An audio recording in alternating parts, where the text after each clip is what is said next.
Question 38. In Romans chapter 16. 7. Paul wrote, "Greet Andronicus and Junia, my kinsmen and my fellow prisoners. They are well known to the apostles. And they were in Christ before me. Isn't Junia a woman? And wasn't she an apostle?" And doesn't that mean that Paul was willing to acknowledge that a woman held a very authoritative position over men in the early church? Let's take these three questions one at a time. 1. Was Junia a woman?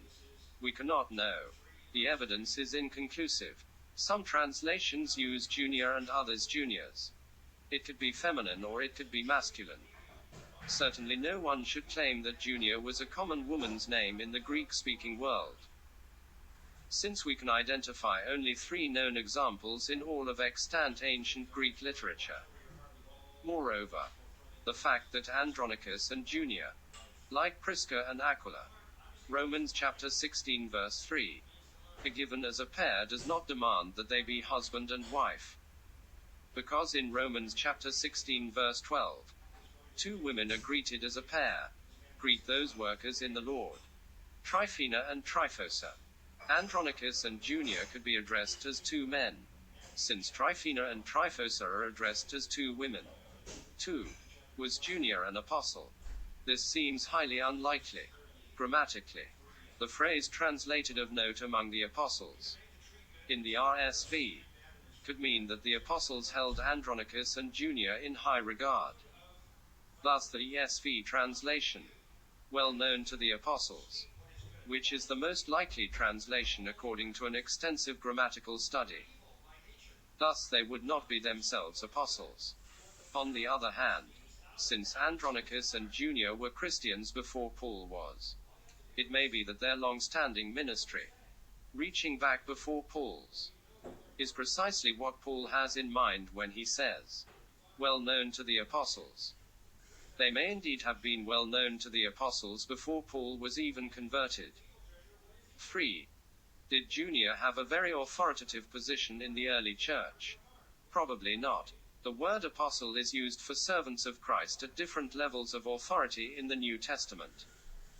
Revelation chapter 21 verse 14 refers to the 12 apostles of the Lamb. The 12 had a unique role in bearing witness to the resurrection of Jesus. Paul counted himself among the privileged group by insisting on having seen and been called by the risen Christ. 1 Corinthians chapter 9 verses 1 to 2. And Galatians chapter 1 verses 1 and 12.